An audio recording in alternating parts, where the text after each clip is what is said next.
Okay, welcome, ladies and gentlemen, to another episode of the Three Wise Guys podcast. How you doing? How you boys doing? Ooh, I just realized this is going to be my new thing. I just figured it out just now because I'm like, Asian people always do this. I'm gonna start doing this. Why though? Because it's the Three Wise Guys, and then people are gonna ask me why am I doing this in a photo, and I'll be like, oh, actually, I don't know. What about this? What about this? This? Yeah. No, because like I feel like that's already a thing. You know, it has to be its own thing. Do Chinese people do this for three or this for three? Oh, that's a good question. I think that's... Now, what about Nigerians as well? Man, I don't fucking know. What do you mean you don't know? When you put up the number three, like, how do you do it? Do you do three like this? Okay, so they do it like that, yeah. Okay, you can't just say because I do it, a whole country of 200 million black people does it like that. You racist. Dolapo, for the viewers at home, Dolapo is the one who, you know, is the torchbearer of Nigeria as far as his neighborhood is concerned. So I'm not. Dolapo is a big, what's the word? And he doesn't let us forget it either. No, I'm just a proud citizen of my country, unlike some people that deny their heritage every opportunity they get. Both of us, Luke and I, we're very, very proud of where we come from and what we represent. Luke is this is a dangerous attack on my character right now. Nigga, you're the whitest wannabe Persian. I'm joking. This is a joke. And similar to a trait that Luke and Dolapo both share is we're very picky and choosy about when we choose. Because today I'm Asian. Today I'm not. At work I am not Asian unless I need to appear smart. It depends on what Xi Jinping does, and it depends on what any of your politicians do. You're about to call me out about me selectively being Nigerian versus... Yeah, I'm saying I do that too, but I'm just saying we both do that anyway. We do. Yeah.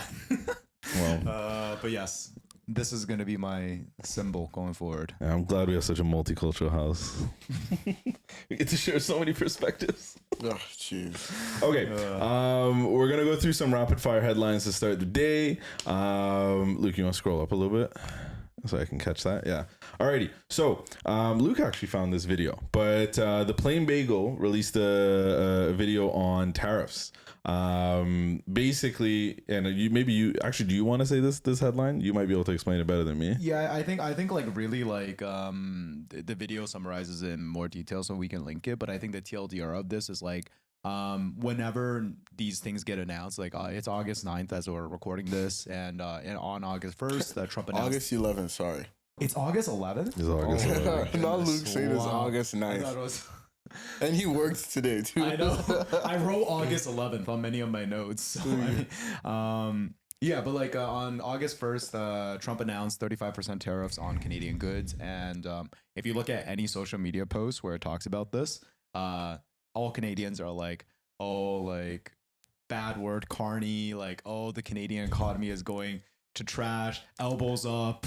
I'm sorry. What did you say? Bad word, carny? That threw me off. No. He's not. I'm you're trying not to swear less. You know. Yeah. Like, okay. After how many episodes of me being like, oh, we shouldn't cuss as much. Right, question. okay. Sorry, I'm gonna derail this further. Have we even gotten a notification from YouTube about this, or is this something like Arya just woke up one day and was like, also like it doesn't matter because we actually manually dictate that our posts are not for kids because we have to do that. But anyway, it doesn't like our subject matter is already explicit. Okay, so is Arya just like waking up one morning and is like, oh, I'm gonna tell. Okay. Yeah, I mean, I thought you guys not to cuss. We're trying to be more sophisticated with our linguistics. We have a classy audience. Of course. Of course. Thank you. Anyways, I am a part of our audience, so we can. It's only classy to an extent. Yeah. So the story is the tariffs. It's just a fresh perspective on the tariffs. Yes. Something that we're not really seeing through a lot of other channels. So the question here is, boys, are Canadians too quick to panic about these economic headlines, or is the caution healthy? I think it's a valid concern that we're too quick to panic about these headlines, myself included. the truth is, before November? Excuse me, October, November last year, I don't think I'd ever thought about tariffs.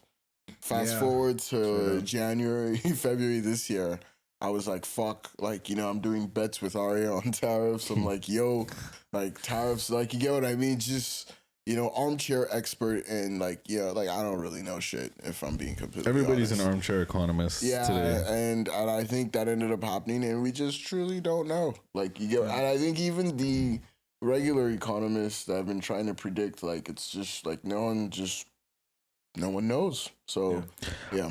I was gonna say, I think being able to see what happens from tariffs is not like exactly predictable, but it's predictable in the sense that many other things are predictable. The issue here is we don't know what the policy is going to be a month from now, 2 months from now, 3 months from now. The issue is like the goalposts keep moving, right? If it could be in place for a year, we could try and forecast what it's going to look like a year from now, and it might be a little bit wrong, you know what I mean? But we have history to kind of help us out with what those results might be. The issue here is there's no rhyme or reason for how this is happening. There's no protocol that this is happening through, and that's where the uncertainty is really coming from. Well, the rhyme and reason is Trump's vibe. Trump's vibe, yeah. Trump's feeling.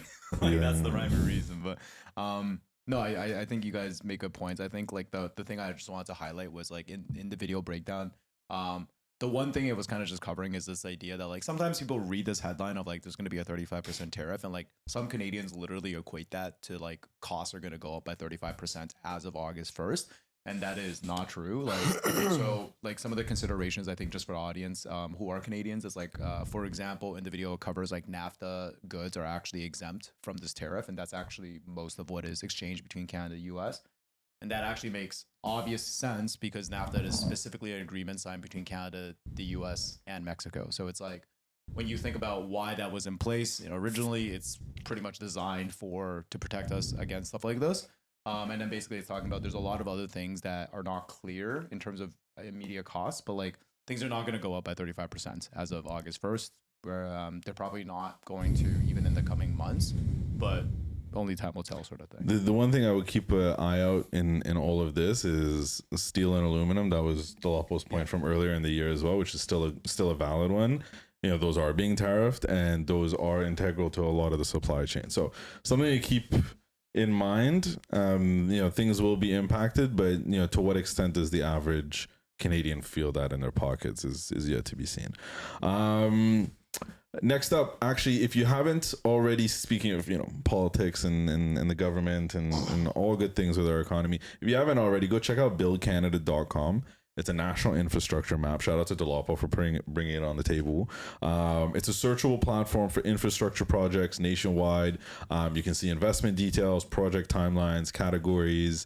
It's a really good way to have some visibility to where the projects and the promises that have been made to Canadians are actually going. So, we won't talk in specific about what's on here. Maybe we'll read it and we'll give you guys some updates as the weeks go by. But it's a great thing to go check out. So real quick, boys, let me ask you guys this, and you guys at home as well can answer, but like, would you actually use this, or is this only for policy nerds, you think? Yeah, I mean, for me, like, I'm not a policy nerd, but I obviously care about this. I think Carney and his cabinet are trying to kick off the largest infrastructure build out in Canada in a while. Carney and his cronies. You figure that one out. We're still looking into the word cronies, okay, and when it should be used. I don't know if it's smart in Nigeria for sure. It's like any Nigerian politician has cronies. Any Nigerian, you can use crony. Nigerian politicians specifically, you can use crony. Canadian politicians to be seen. But yeah, shout out to Tim Hodgson. He's actually our minister for natural resources. He's kind of helping spearhead this. I believe he's one of Carney's buddies from Goldman Sachs. A lot of people were excited that he was going to be there. This is kind of one of those things where like a technocrat is going to lead one of the most important portfolios in Canada. And most importantly, like we can actually track What's the happening? promises that Carney made and that his minister is trying to take on. So like it's not like I'm gonna be checking this like every day, but like when there's an election coming or when something important's happening, when you see a headline, you could go look to this. And I'm challenging all the other ministers and all other politicians worldwide. Like we need this. Like it'd be great if like come election season we can just go check what's Prime Minister Carney's tracker. Like I want to for his challenge whole like life cycle, CBC or CTV to report this on a regular basis. Yeah. that would We be need good. the news agencies. Just kind of amplifying this. This is specific to infrastructure and natural resources, but it would be great if we have one for housing. It'd be great if we have one for employment and unemployment, or just kind of like government revenues. Like it's just transparency, and we actually are supposed to vote on these things. So just like a big shout out to like the Ministry of Natural Resources and all the people that worked to get this going, and hopefully more of this. All right. It's definitely more innovative. Like I mean, just the fact that they're using Notion. You know what I mean? Like imagine a government project utilizing. Like I know that's like the bar in Canada. Genuinely, This is we're third not on party, sheets, right? guys. This is third party, right? Like this is not the Build government Canada? that's putting Build Canada out there, right? I think it's I think they have government Government-sponsored? participation. Okay, Yeah, cool. like if government isn't paying for it, there's government participation and involvement for sure. All right. Well, moving on. SGA, Shai Gilgeous-Alexander, was in Hamilton last week. He brought it's Larry O'Brien, right? Yeah, so Larry. So Larry O'Brien. He brought the Larry O'Brien into Hamilton to a Tiger Cats game. It's his hometown. And funny enough, we've been talking about Hamilton so much on this podcast. We haven't said very good I things. was not expecting us to talk about Hamilton as much as we are, but I like it. I think we're speaking very positive things, except for that one trip Luke I went know on. Mohawk Road, and I know Mohawk College. But Yeah, see? throwback to my days in school and how I actually know the school that he went to, Sir Alan McNabb. Oh yeah. I don't know, for some reason McNabb is just like super popular. That's like the name of their big bus terminal as well. In Hamilton. Wait, Luke, go up. What was that? They gave him a street sign. No, go down. No, he shouted out the street. I think. Oh, he shouted out this. No, it said Shai Gilgeous-Alexander scroll Way. down. There's a picture of it down there. We'll Scroll post it up on down, this. Keep going down. Keep going down. Yeah, keep going. Oh, we got this keys to the city as well. Yeah. Keep going down. Right. This here. one right here. Yeah. So wait. Oh wow. He posed for a picture with a street sign named after him during a rally in Hamilton. I don't know if that's an actual. They're going to put that on an actual street, but that's kind of cool nonetheless. Yeah. Shai Gilgeous-Alexander Way. That's crazy. All right. It's a big deal, man. You don't get like many Canadians being MVPs and NBA champions. He might be the only one, maybe. I think he's the only Canadian. He's the only one to do it since Michael Jordan. No. What? Like, yeah, no, I just To mean have like, to have the MVP and the Finals MVP and the championship in 1 year. yeah, but like, which Canadian basketball Canadian player? players. is No an Canadian MVP? No, I think player. Arya's saying like there's a chance 2 players have ever done it. I which think I'm not 3 sure. players have maybe even Oh done yeah, it in there's their lives. It's like it's Michael Jordan, Hakeem, Giannis, I believe. Okay, so Giannis he's- did it too. Yeah. Yeah, but Giannis didn't do it all in the same year. No, I'm talking about in the same year. Okay, That's I think, the stat. I think in the same year, I think it's just Michael Jordan and Hakeem Olajuwon. So that's Yeah. so he joins. So he joins, That- that 3. It's an insane. Yeah. It's an insane. group to join. Insane it is. group. Like- And like over the career, that list only increases to 1. Yeah, because this is a really hard thing to do. That's No. insane. There's a couple more. I think Jokic as well did it, like MVP finals. Oh yeah, MVP. He had Finals MVP. Yeah, he also had yeah, MVP. separate MVP. Seasons, yeah. Yeah. Yeah, But anyways, it's still, you're gonna put Kobe in that list too. Like, did Kobe win an MVP? Kobe Yeah. didn't win an MVP. Regular season MVP? did he not win an MVP? Does he not have one MVP? I don't know. Did LeBron didn't do it? Oh, LeBron. LeBron's done it. Of course, LeBron's done it, yeah. done it. Okay, then let me. But yeah, all in one season. Yeah. Yes, I think it's just Michael Jordan, Shai, and I think Hakeem. Yeah, that's nuts. We can go to the next headline. Anyways, I want to shout out Danielle Dorris She's a Paralympic swimmer, Canadian Paralympic swimmer. She just broke 2 records. So she's a 2-time Paralympic Games champion. She's from Moncton, New Brunswick. She broke 2 world records this past week at the Canadian Short Course Swimming Championships. Where is it, in Montreal? Is it? I don't know. Anyways. Not sure. She lowered the world record twice in the 50-meter butterfly. So she was born with underdeveloped arms. She swam the entire event in 13.11 seconds in the finals. Wow. In the finals, that's 0.27 seconds faster than her preliminaries time. And then she lowered the 50-meter backstroke to 35.20. And on Saturday night clocked 1 minute 22 seconds? Yeah, 1 minute 22 seconds for the 100-meter individual medley as well. Insane numbers. But shout out to Canadian swimmers. This is the second Canadian swimmer we've shouted out for breaking records. Young one too. Yeah. Shout out to her. Congrats, Danielle Dorris. Incredible achievement. Yeah. Look, do you want to say congrats? Because I have something stupid to ask after this. So I just want to get all the respectful stuff out before I get a little stupid. I don't know. Have you guys been Wait, can you lead us in prayer first? I'll lead us in prayer. Yeah. I've been seeing some chatter in my corner of the internet about how I hate your corner of the internet, by the way. about how, like, I don't know, they're just starting to call out swimming and swimming medals. And they're like, swimming is kind of like the only sport where you can get a medal for swimming forward, swimming backwards, swimming sideways. That's swimming. not true. Yeah. Okay. Or like, swimming like the same style at like 50 meters, 60 meters, 100 meters. I mean, running, you have different medals for different distances. It's not even this distance, the distances. I'll say this as someone, like, I took swimming lessons when I was younger. There's a big difference between the technique of the different types of swim styles. Like backstroke to butterfly to front stroke. Like the medley, like including all of them, each one takes a vastly different amount of energy to execute. Yeah, I find. and then What about freestyle? The difference between a 50 and a 100 too is the transition. Like if you're just doing a 50, you don't have to worry about the transition, which is like basically when you go and then you flip and then you go. Like that's actually an extremely important part of the race. And also, I'm sorry to say this, you're part of like my part of the internet. Your part of the internet is just really ignorant to that stuff.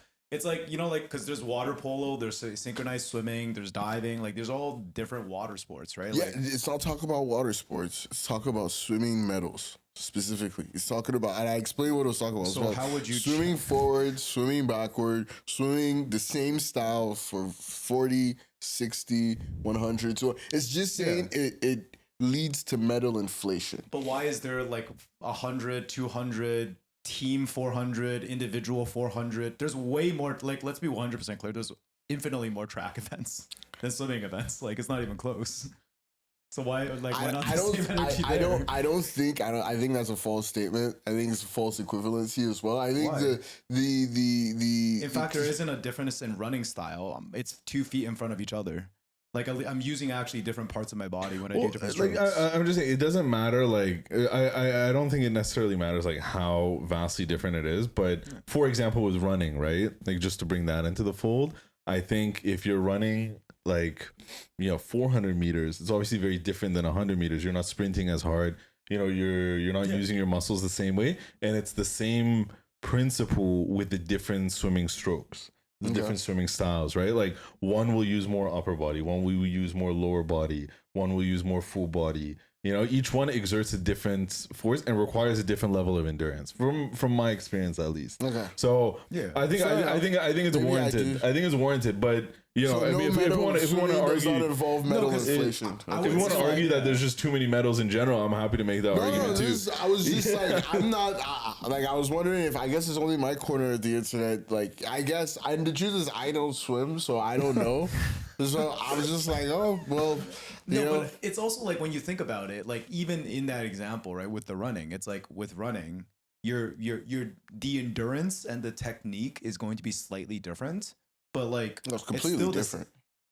Yes, but it's like that's the exact same thing if you're swimming front stroke 50 meters versus 100 meters versus 400 meters. It's the exact one-to-one comparison. The difference is there's actually different strokes. In running, you're not like, okay, this event is running backwards now. Or Yeah. like this event Or is is like, a different stroke for the same distance. Also, I just want to but point. it's a fundamentally different thing. Like you try doing a front stroke versus a breaststroke. They literally use different muscle groups. They require different coordination. It's two completely different things. That's like saying like shot put and javelin is the same thing. It's not. You're both throwing an object. Yeah, why is shot put and javelin like separate? Because you're throwing different things, And but in like discus, Well, like, I it's guess- not. But it's not because you're throwing different things. I guess it's because the you're big- throwing it differently. I guess the difference would be like a shot put athlete is not a javelin athlete, but a swimmer can do breaststroke, front stroke. The same swimmer can do breaststroke, front Yeah. stroke, backstroke. Do you get what I mean? does Why Paul can't- run why the can't the 100 sprint- and 200 and the relay and the 400? Why does he do all? Of Why those? can't the sprinter? Nobody really Why can't the does. sprinter do long jump? They He can. probably They can. They can. But Yeah. they're still different sports. Yeah, they're different sports. I guess the anyways, that's fine. Like no medal inflation in swimming, that's cool. We can look into that audience. I also want there's to point something out, I you saw. guys can tell me if you agree or disagree. I think swimming is significantly more difficult than running. But like that might be a hot take. It's that I think skill wise yes, but the reason I disagree is I think the competition in running is much higher because running is like universal. It's and, more like, accessible. and Absolutely. Not everyone can like have access to like facilities to train to swim. You know what I mean? But like, And go to the lake. well, it's like the same reason why like the competition in soccer is higher than like rugby. There's just way more Yeah. like people body. It's an accessibility thing. I actually just think like fundamentally like the skill required, like the Absolutely. endurance is required is much higher. The skill and the muscle like usage is much higher as well. Like I just think for all those reasons it's a much harder thing to do.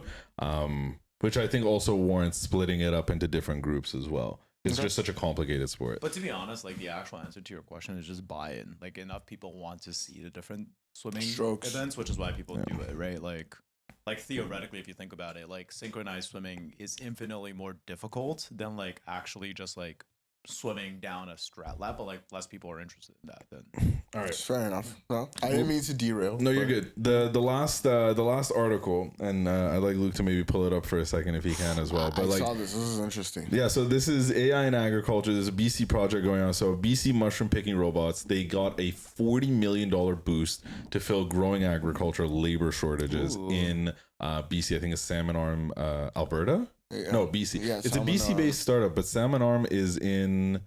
I don't know where it's in, but it's I somewhere. could have sworn it was in between Alberta. Alberta or I'm not too sure. Anyways, Luke, you can keep going down on it. Actually, what's the if you don't search where mind. salmon arm is? Yeah, that's fine. You can do that later. But basically, so this is an AI-run mushroom harvesting robot. It recently got a $40 million investment, so it's gonna try and, I guess, use that money to improve their robots. I don't know much about what they do. The article just kind of mentions like they help with the harvesting, they help with the crop optimization. I guess being able to provide assistance in the way that humans do in agriculture, but intuitively, that's what the AI piece of it is. And labor shortage is the biggest thing here. So this is one of those, you know how we're like chicken and the egg with AI and jobs, is like who's taking who, but it's like AI is literally filling a gap here, which is kind of interesting. I haven't seen the AI and job conversation in this angle before, where it's filling in a gap. All the fear and all the talk has been about taking jobs that already exist. No one's been giving a situation like this any light, in my opinion. So I thought it was cool. Good to shout out, especially Canadian AI getting a good shout out here. So do you think AI, actually, this is a good question, you know, before we go on to our main topics, but do you think AI in farming is essential for the future, or is it just overhyped? I think it's like, I don't know if it's essential, but I would say it's something we should certainly be looking into, because I feel like just the more of these super physically tasking tasks that we can automate, like, you know what I mean, just the better. Like, you know, we move. If anything, I'd prefer, instead of innovating with SaaS apps first, we should fucking innovate with this like first before we move to the I guess the tech, like, you know, just the professional services part of things, or the services part of things. So yeah, this is really great. I think it's super dope. Cool. No, I think it's like, like this is like that conversation we were having where it's like, oh, like when we originally were talking about AI in like the 2000s, we weren't talking about it in the sense of like, oh, AI is going to like make art. Like AI was supposed to like fold our laundry or whatever the fuck. Like this is, I feel like, closer to that, right? Where it's like it's going to be tackling some jobs that basically are not being filled. And I think the other thing too is it's like when you think about it, the alternative to this is the government could have put funding towards basically being like, oh, okay, now we're going to subsidize these jobs, or they could invest in AI. And I think that's actually a more innovative way to do it. And like, it makes me think about things like, like we have Waymos and stuff. Like, what's stopping us from like putting those into like giant harvesters? And like, instead of having a farmer there, we're like, there's actually like on the farm, there's a lot of dangerous jobs. Like, we're like working in the grain silo, for example, is like very dangerous. So it's like, I don't know, maybe even having like a robot that like people pilot, so they go in and do it. Like, that stuff, it would be interesting to see innovated on. Funny enough, you mentioned Waymo, but I'm not gonna say names. But like a buddy of mine, we were taking Waymos in Austin. This is his first time taking a Waymo, and he was like, "I can't wait for every." And I don't mean this by the way, because like taxi drivers, I love you guys. He was like, "I can't wait for taxi drivers to go out of business. I love the Waymo so much. Jeez. I don't like talking to anybody." I thought that was interesting because people do feel that way about certain things. You know what I mean? It's like certain parts of their life they want automated. That's the only reason I bring it up. And that just specifically goes to show like this is a situation where nobody wants to do this job. Yeah, you know what I mean? Is like how great is this that you don't, not only do you lose time trying to find labor is also expensive. You just wiped both of those off the board with this, which is kind of great. I'm gonna derail this a little bit again, but I have an anecdotal story. If you're gonna derail it, find a transition into the next topic. Yeah, well, that's why fuck it. It's gonna go well. Hopefully, I was meeting with a colleague that's based in farm area. And I guess my question is more about like, do you think farmers will accept or like robots being deployed to their help, even if it's to their help or to their aid? And I ask because this colleague and I were talking about just life in Saskatoon, and he's like, "Oh man, like in Saskatoon, everybody's a farmer," and he was being like facetious and a little funny here, and he's like, "All they care about is praying for rain. Rain comes, harvest their crop, and sell it." And that's he's like, that's basically life for like a farmer, like for most of the people living here. No one wants to talk, no one cares about business or money or like all those kind of things. They just care about their farm and how to do it. And he was just talking about one of his really close friends that he buys like lamb and sheep and goat from, and he's just talking about how like the dude has a terminal like to accept payments, and it only accepts debit. And so it's like, it's only debit or cash. And like, he's been talking to him to be like, hey, like, why don't you like upgrade this terminal? And he's like, it's so funny that you bring that up because the people that I got the terminal from have been trying to get me to upgrade it for all this time. And they're telling me it's free of charge, but it's a scam. So I'm not gonna do it. It's not free of charge. You're gonna get charged interchange fees. But well, I guess for the hardware, the cost is not like they're giving the hardware for free. They're giving the hardware for free, but it's one of those things where now he's gonna get access to like people who can pay with credit cards and stuff, and he's gonna lose like 0.3% plus like however many cents. He's gonna lose between 1% to 2%, but yeah. Interchange fees are not. Yeah, they're interchange fees are pretty between 1% to 2%. Yeah, but like it's one of those things where you can lose customers because this friend was telling me he was there buying sheep once. Sorry, 1% to 2% is a decent amount. Even higher. I think that's they're even higher because I was like, we negotiated like one of these rates for like one of my clients, and it was the high volume merchants, they'll get 1% to 2%. Yeah, 1 to 2. But someone like him, Visa and Mastercard, but not Amex. Amex will charge you at least like 3%. Amex is always like fucking 3%. Yeah, he doesn't fucking need Amex in his farm. No, like he's not gonna take Amex. No, if someone with an Amex is going to his farm, things are like. I don't know, like there's fundamental change in that province. Like, yeah, but when that happens is when these farmers will accept robots as a part of their life. Yes, like, just say dude wasn't going to accept an upgraded terminal. And my friend was telling me there's been times where he's gone there and people have wanted to pay with their card, and he's like, no, like the credit card, and he's like, no. And he was like, once he had to tell the person to e-transfer him and then actually pay the guy. And the guy was shocked. He was like, how do you pay for someone you just met? And he's trying to explain Interact to him. You get what I mean? And this is like, he was telling me this dude is rich. He has a bunch of acres. His house, his home is beautiful. And he was just like, he doesn't have a smartphone.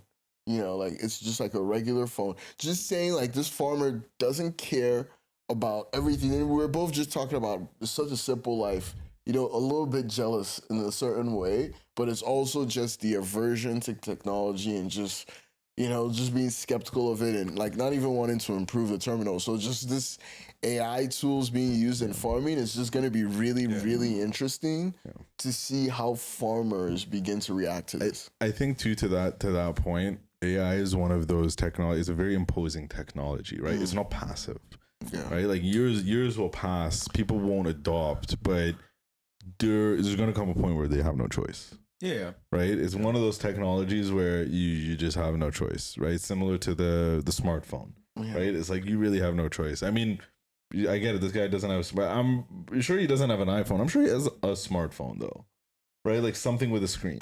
Honestly, I don't know. Like, all right, He probably has a computer. Yeah, he might Like, have a I'm just computer. saying, like, and nowadays, like all these, you want to log into your bank website, you need like 2-factor authentication. You need like an app. it's like I'm you need pretty this. sure this is the guy that only drives to his bank and thinks if you log into your bank on your phone, that's sketch. I'm saying Like, this is like, think about this in like I get it. You get what I mean? This kind of person is dying out though. Yeah, I was gonna Right, ask. like this kind of person is few and far between now, and in the next 10 years will be non-existent. Yeah, I was gonna say, Yeah. like, does this person have like a kid or something that's taking over the farm? Yes, and apparently that was one of the happiest days of his life when his kid agreed to take over the farm. I was gonna say, like, I think that Straight from this the is 40s. actually a really good tool because, like most things, Canada lags behind the U.S. And I was telling you guys about this, like, I think in the past like 6 months to a year, but like one of the biggest wealth transfers in the U.S. is happening right now, because And in Canada too, A yeah. lot of farmers do not have like basically kids that want to take over their farm, so venture capital firms are actually putting money to buy out these large acreages. It was me and you that And talk about a lot that. of farmers are like banding together to like stop this from happening because they're like, and also I kind of agree. Like, I don't know if I want a world where like BlackRock owns like Your 30% of groceries. like the beef. Like, you know what I mean? Like, They already do. We're living in that world and we're just fine. okay, well, I don't want them to own We're 80%. 80%. Yeah, he doesn't want to own 30% might 80%. be okay. 80% where like then we get China where like, you know, like over the course of 60 years now the meat is like half synthetic and like it's not for the purpose of being vegan. Yeah, you want that, D? You want to live in China? I don't want to live in China, but I want like capitalism should capitalize. Like I don't like This is just indirect control, like you know. yeah, I mean yeah. like I don't know that if BlackRock takes over my beef is all of a sudden less beef. Sorry, just well, It can't- could be, that's yeah. not the way they That's the whole perceive thing. it. Yeah. Fair. They're not Synthetic. like it's less beef. They're just like, oh, the profit margin's higher. They don't care about the other. But my point is about the land transfer thing. I think this will help with that because, like, if you ask a kid, hey, do you want to like take over this grueling lifestyle where you're going to be waking up at 5 to 6 a.m. every single day and you're going to have to like go out and do all this stuff, and depending on the weather, like things might be very like, you know, iffy. Like, let's say AI, 1, helps with better weather prediction, and 2, takes a lot of the manual labor away.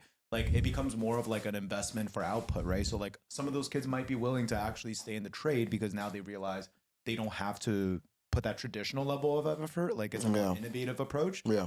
That, you know, like a coder could be a farmer, you know, like they like someone who's like more into programming because they would be able to modify, you know, the tractors to suit their land and things like that. Like, I'm kind of speaking out my ass, but like, I think it could be something. I got the point. Yeah. No, that should be interesting. Before we go on to our main topic, which I'll let Luke bring into that, I just want to say Davin's not here with us today. He's dealing with a family emergency, so we're wishing you the best.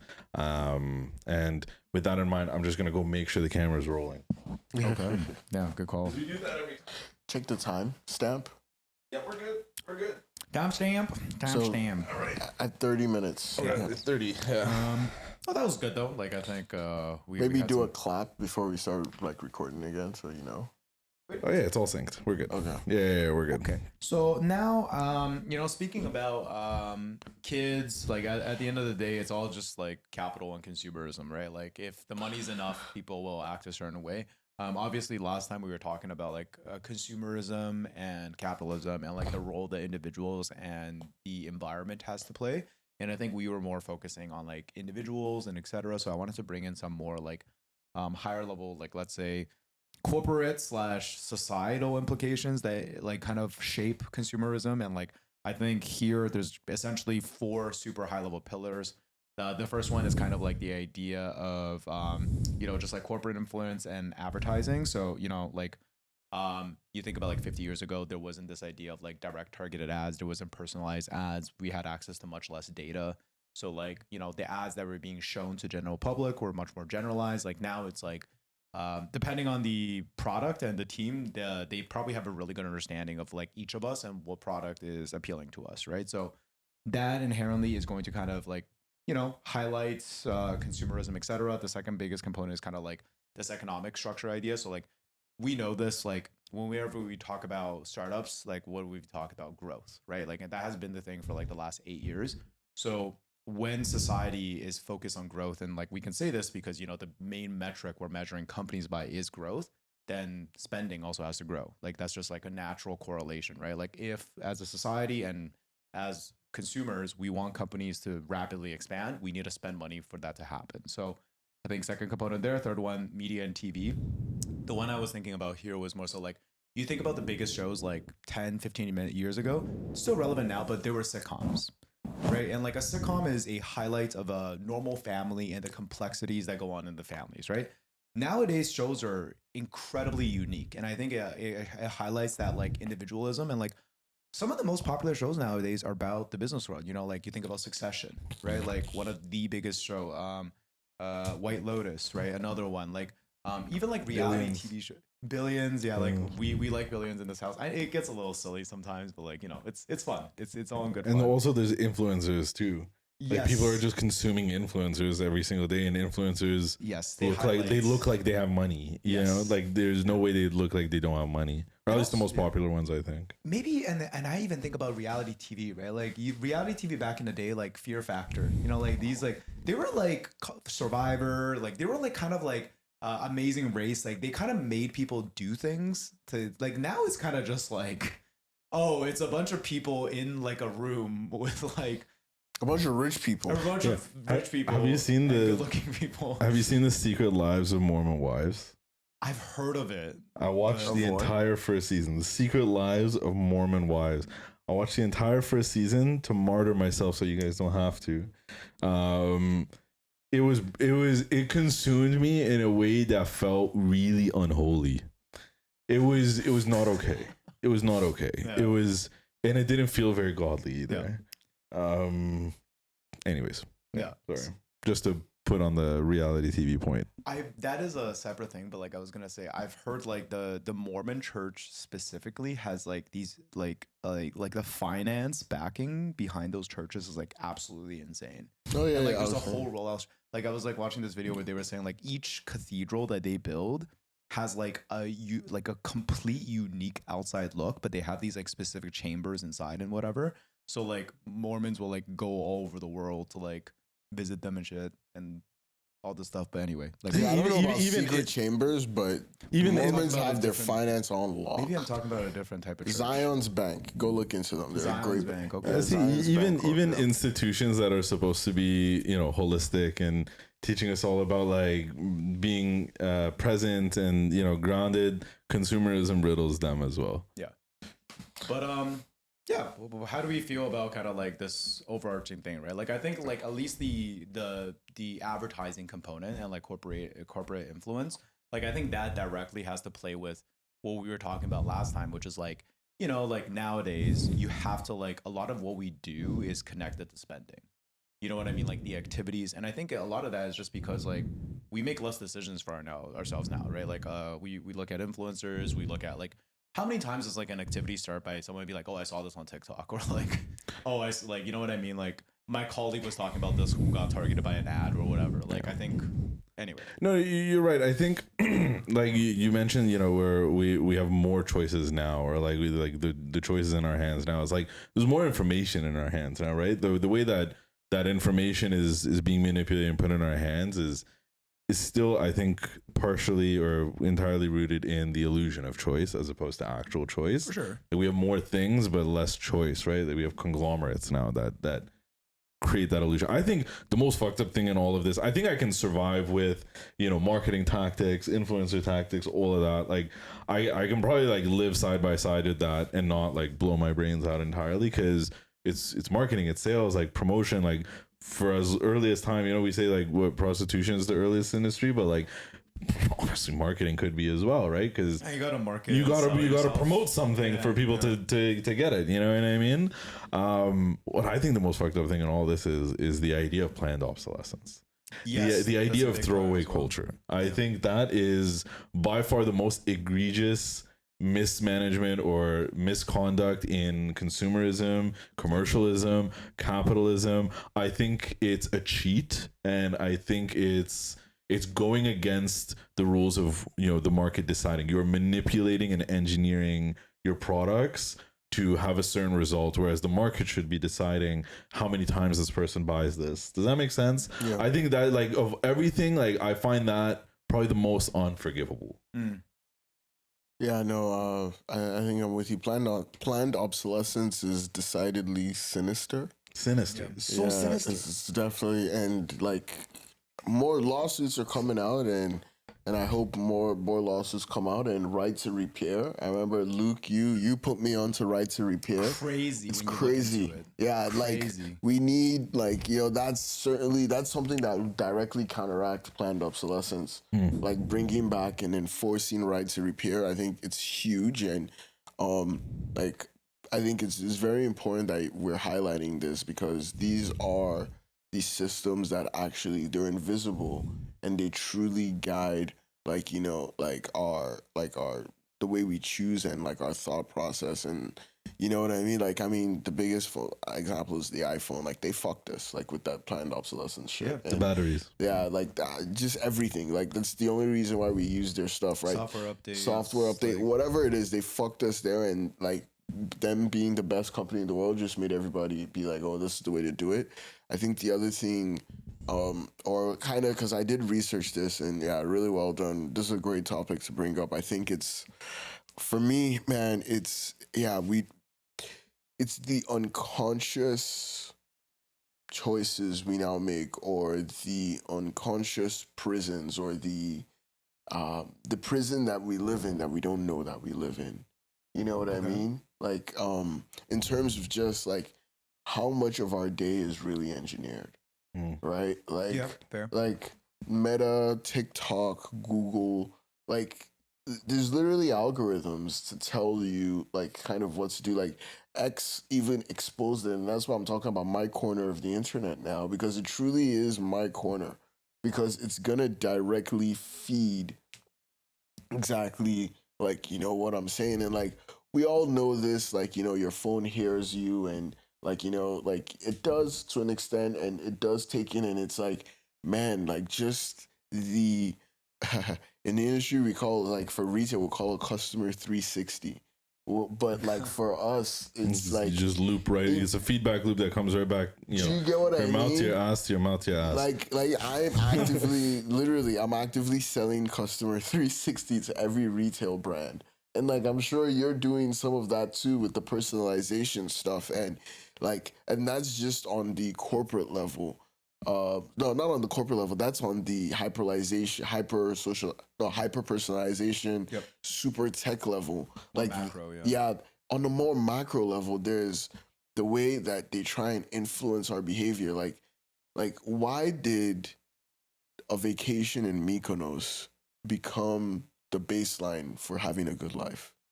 Like, when did that happen? When did, like, it's not always been like that.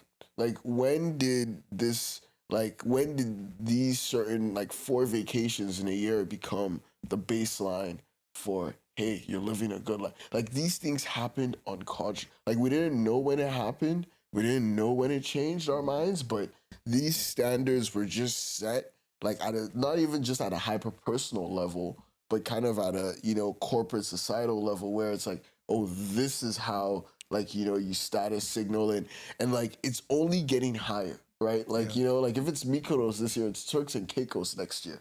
Like, right? That's like it's not like we're going like and like just saying like it's just the consumerism, right? Like the like you saying like there's no idea, there's no vacation, there's none of us that isn't influenced and like for at least for me, a lot of it is not conscious and these become like I think in one of your stuff where it's like it engineers desire beyond needs. Yep. And yeah, like I do feel like, I've been a victim of my desire being engineered and it's just kind of crazy to know and understand that all of this is just to all the money that's coming straight into my bank account from work is going right into somebody else's bank account that serves, black. I don't want to go conspiracy, but it's just the awareness is just. It's not even a incredible. conspiracy theory. It's what's happening, right? Yeah. Yep. I think what you say uncovers is that people treat their social media as a catalog,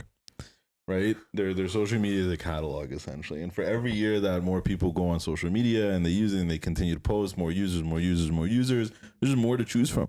Yep. You're constantly looking for the next thing. You're like, oh, I already bought this. All right, what's the next thing here, right? And the next thing is always what's going to be at the top of the feed. And back to the point about your corner of the internet, I think that's way more important than we're giving it credit for. Maybe we should talk about that a little bit. There has been only one social network that I have seen that has not engineered your feed based on what they think you like. That's Reddit. It's Reddit. It's the only one. Every other social network, you're going to create a bubble. And no matter how much they promise you that they won't, they will. Right? Like the whole premise of X when Elon took it was, hey, this is going to be a town hall, and like, nice, like, and he's getting a lot of slack for this too, right? He's getting a lot of criticism for this, deserved criticism as well, because it's not at all what he promised. A lot of what he says is not like what he promises does not, come to fruition. But like, that's besides the point here. The point being, anywhere you go, wherever you're finding comfort solace, it's a bubble. Yeah. Right. Like Reddit's maybe like an exception here. Even Reddit can be kind of a bubble too, right? Because like they have moderators, they don't allow like all sorts of content on their table. But from what you see is pretty much what everybody else sees. And right, like that's what you want ideally out of town hall situation. It's harder to sell things on Reddit. Ads are harder to run on Reddit. Yes, you're absolutely You know what I mean? right, Because they like, don't have that level of hyper they personalization. don't have like Reddit as a platform itself is not set up for that type of targeting. Yeah. And, like we've like looked into Reddit ads and like the way like you target people is completely different. Yeah. But I was gonna say like I think there's like a lot of really good points being made, and I want to like almost like break it into two different things because this is all about corporations and like advertising. Like I think when you think about like what we're talking about here, which is like the hyper personalization and then the manufacturer desire, I had this thought when I was thinking about this topic where I was like, the way I was coming about this was like, oh, there's like this big evil corporation that's like this group of people that's like, oh, like we're gonna make Mykonos the hot thing, and we're gonna make like Turks and Caicos the hot thing. But I actually think That's not how it works. But yeah, so go I ahead. think like that people think of that as dystopian. I actually think there's a reality that's scarier than that, which is no one's in control. And I think it's just because technology is a net accelerant, right? Like people need growth and people need profit. And what technology allows is that the moment something becomes hot, now we're able to capitalize it Yeah, I on was never gonna before. push And like it, yeah. one of the things I think about is the rise of skiing and snowboarding. We started this. We started skiing and snowboarding about 4 years back now, right? I want to say like this is season. Yeah, 4. It's been about 4 years. 2020, when we first graduated, it was your birthday. We were there with Michelle and Sunday, and we went skiing and snowboarding. I don't know about you, but around the same 2 years, like it just became a thing that everyone was starting to ski and snowboard. And I think it was just some influencers at the same time started to go skiing and snowboarding, and it was one of those things where because technology enabled all this stuff, they saw that the topic became trending. Influencers saw that there was a trending topic, so they started creating more content around their corporation, saw that people were buying more into it, so they started to create more luxury experiences, etc. I think it's just like one of those things where like I don't think anyone planned for skiing and snowboarding to become this big growth spurt over the last 6 years, but it was like, oh, it started happening, and then we were like, oh, great, like we can take advantage of this now. We can start creating financing for it. We can start basically creating the systems to blow it up, kind of thing. I like what you're saying, but I'll challenge it. Okay. Because why is it not equally as plausible that, because we're talking about bubbles here. Yeah. You know, you go once, you go twice, your location set, you buy a ticket, you're talking about it, you're clicking on links, and now it's in your social feed and you enjoyed it. Yep. So you watch it and it reinforces it and reinforces and reinforces. So you continue to buy and you buy and buy. And in your world, in your bubble, it seems like it's becoming this insanely popular thing. Whereas what's happening is that you're actually just entering that world instead.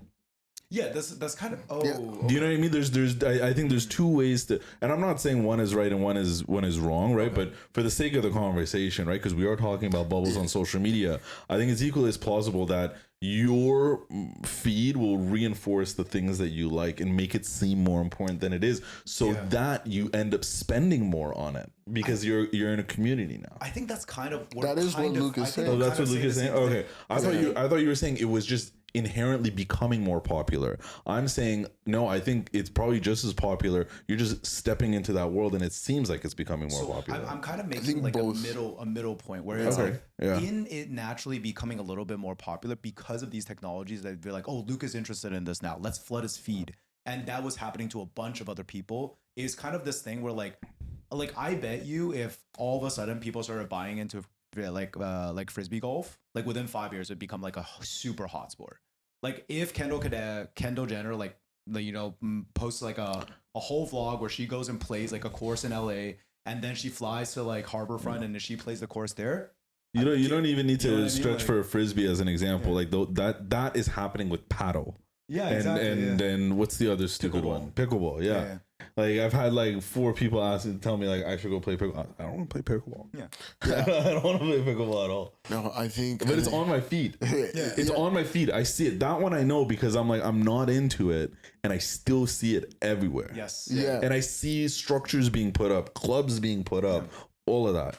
I was gonna say, because I think, Luke, you're touching on something very important, which I think usually separates real conversation from conspiracy theory conversation, which is so great, right? Because you're right. Like, I think a lot of people will hear this or take all of this in and think, oh, like BlackRock or like whoever is McKinsey is trying to make us do things. And the truth is, no, like a lot of these guys like aren't trying to make anybody do anything that they don't already want to do. Like where the corporations are great and where they capture value is being the first person or being super quick in spotting what people like and then making sure everybody gets access to that, or making sure everybody understands like, hey, this is the new in thing, if that makes sense, right? It's about the trends, these microwave trends. So in that sense, it's like there's not necessarily one person in control. No one knows what song is gonna go viral. Like there's so many people that have tried to back engineer it, and like it works 1 out of 10 times. Like, do you get what I mean? Or 2 out of 10 times. What about the Freemasons? Yeah, the Freemasons, maybe they got it 1.5 out of 10 times. There we go, right? And they just made a narrative to show there.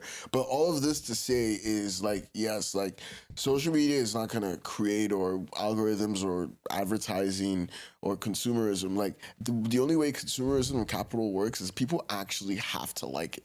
Yeah. Right? Like if everybody thought they liked it and never bought it again, guess what? It wouldn't work. Like it can't just be a one-time thing. It has to be continual use. That's how, like your earnings quarter over. Like it can't just be a Q1 thing. Like your stock isn't going to pop, right? Like you're talking about the consistency of things like on it. That's the way consumerism works. That's the way capitalism works. And so at the end of the day, if people actually don't like it, like doesn't matter how often the algorithm or like, the ads show it, like it's not going to go and they're going to have to tweak. Yeah. However, I was going to say, therein also lies a little bit of the solution, right? Where it is like to a certain extent what we magnify or what we show that we desire that is gonna get, like, do you get what I mean? like pushed to us. So That's like, a really like optimistic take, and I really like that. Well, the analogy that I think, because I've used this analogy before, you know, when you're like, I don't know if you've ever had this where, you know, your mom or your dad, they get you like a snack, or you're eating something outside and you're like, oh, I really like this. My dad does it all the time, where it's like, I tell him like, I like this one thing, and he comes with like a box of it for the next time I see him, you know what I mean? It's like, oh yeah, you want this? I will provide, you know what I mean? And like, that's at the end of the day what these guys want to do. They want to provide to where there's demand, identifying trends, executing the strategy well once you've identified the trend is. But, you know, again, back to whatever was earlier, the sinister part of it is when you try to manipulate that with planned obsolescence. And they do manipulate. And they do that. And it's not just Apple. Everybody should know this actually is a regular practice in manufacturing. Like planned obsolescence is just less obvious light in bulbs some are places. like actually the number one example of that. But sorry, I do want to touch upon planned obsolescence just before we end the podcast. But I want to not leave off on this optimistic take because I think like one of the things I thought about a solution, not the when you were saying that is kind of like, you know, there's this notion that like, oh, it's harder than ever now to like make green energy work because like there's just been such a critical mass of like shit that's been happening, and it's like we're so used to the systems, and it's like so expensive to get it out, and it's like so hard now to fix the medical system and like all these things. But actually, when you think about it, we're the most poised to do so because if society buys into it, we are the most equipped now than ever to educate people on how to, you know, like adopt clean energy, how to apply better practices to themselves. Like those same technologies that personalize and cause us to be consumers, we're that consumer telling our dad, which is in this case, like all the technologies, hey, we want more pleasure, we want more maximalism. Exactly. But if we start to tell that person, like, we want sustainable energy, we want, you know, further education, we want like community and harmony, theoretically, that same output can happen. And I never thought about it that way. That's why I wanted to be like, that's a really interesting like perspective, and it's really optimistic. Like, yeah, it is very optimistic and like a little naive. Don't get me wrong. Definitely. Yeah, like because I don't think I don't think it's that naive. At the end of the day, right? Like we need stuff. People need to provide us things, right? It's like someone's got to do it, and with the rate at our population, you know, billions of people, like you need big companies to do it. You know what I mean? Yeah, the issue is not the big companies. Like the issue is the culture and how they figured that this is the way to drive. And like, you know, it's one of those funny things where I was like, man, the dirty secret about tech is that tech is really advertising. You know what I mean? Like that's like the dirty secret. Like it's not really the technology. That's it's data. Like at the end, like really at the end of the day. Yeah, but like how tech makes all this money is not because we think tech is so cool and it's creating all this. The value is in advertising. Yeah, like, it's in understanding who uses the technology so that we can better target them. Yeah, like you get what I mean. And so all of this to say, like when I say the dirty secret is like, yes, in as much as if we change. Like, you get what I mean? Like, what we desire, it will also change what we're getting fed back. But there also has to be, and this is where my naivete comes in, where, like, your dad has to... Don't ever look at me and say daddy ever again. You look me directly in the eyes. Pause. You look me directly in the eyes. I can see, like, Luke was uncomfortable. You push, I'm like, what did I just do? I was like, fuck, yeah. You know? Dad, yeah. So I wasn't going to let it go either. Back to your analogy, where it's like, your dad has to... In this analogy, your dad has to be sure that if he doesn't get you this box of chips, if he actually gets you like a bag of oranges, like he's gonna get the same amount of love that he would have gotten you if he gave you a bag of chips, and that's more love. Preferably more love to actually make the change. I'll precise and say that he doesn't want it to be wasted, right? Like and like wasted is probably like loss of profits and things like that. That's the equivalent I'm drawing to. It's like they don't want to see you wasted. They want to see you actually like enjoy. They don't care about the love they get back. They're like, oh, I just want to get him something that he enjoys. In reality, is like the corporations don't want it to be wasted in the form of losses.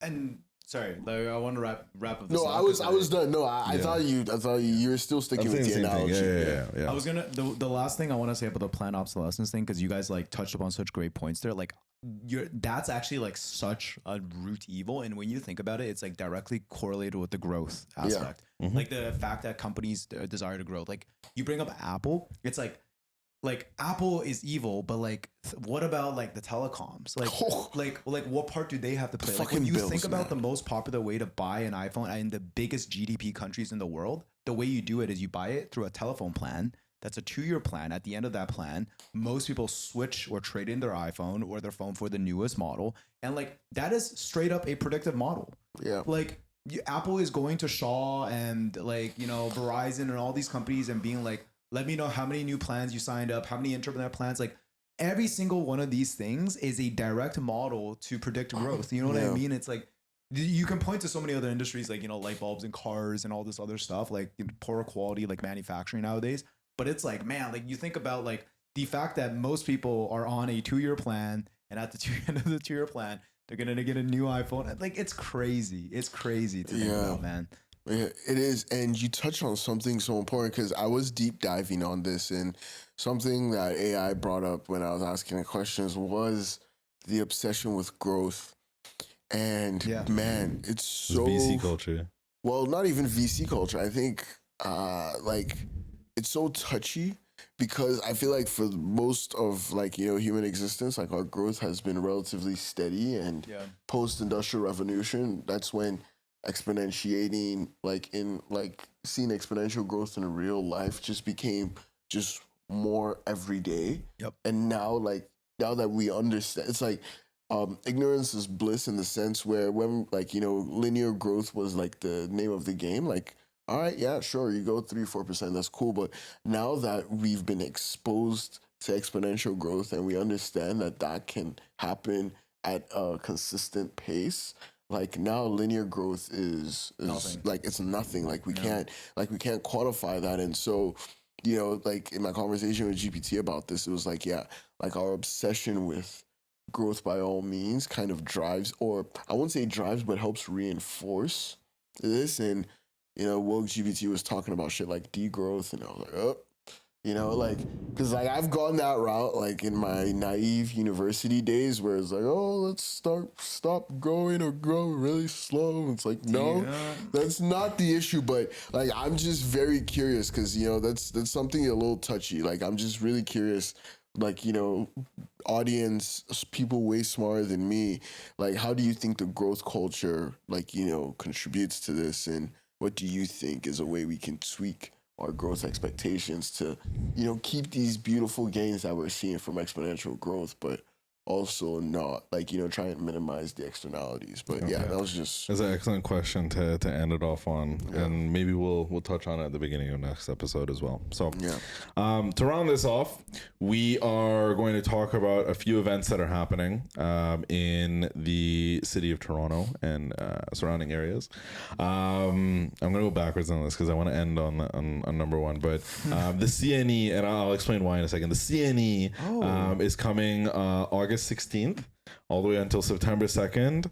I feel like I always say this, but if you've never been to it as someone who lives in Toronto, you should.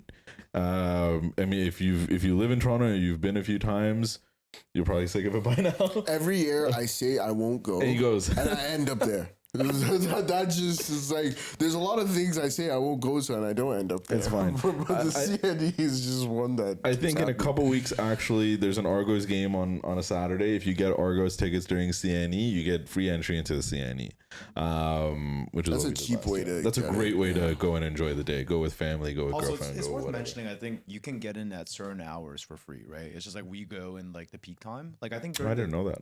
I didn't know that. Yeah. If that is, that's pretty great. Kind of familiar. Like, I'm not sure. This sounds like Chinese propaganda.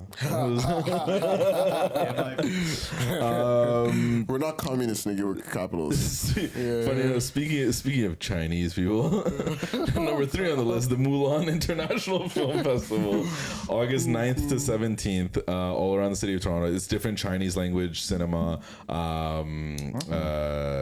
cinema events and things like that going on. So you can get tickets. You can buy them online, all over the city. Yeah, film is always a great thing. You should get involved and go check Luke it out. is derailing our whole segment. Yeah, like do your research later. I need to see the screen.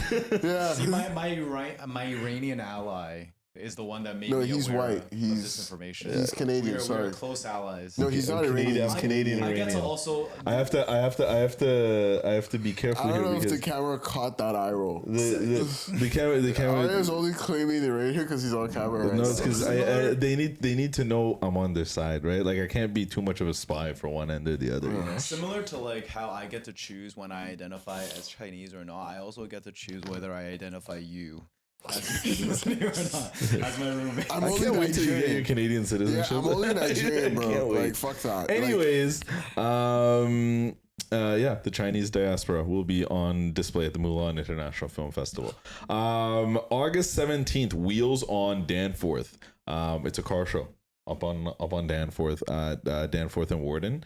So close to Scarborough. You can go get your Warden Station patties. TTC. You folks. actually can't. The Warden Station. Oh, it's is closed, demolished eh? now. Yeah. Okay. Never mind. Really? It's gone. Oh, yeah, because the it's- station's closed. For the construction on the Yeah. two new lines. Yeah. Whatever. It's fine. Golden patty in Kensington's better. Yeah.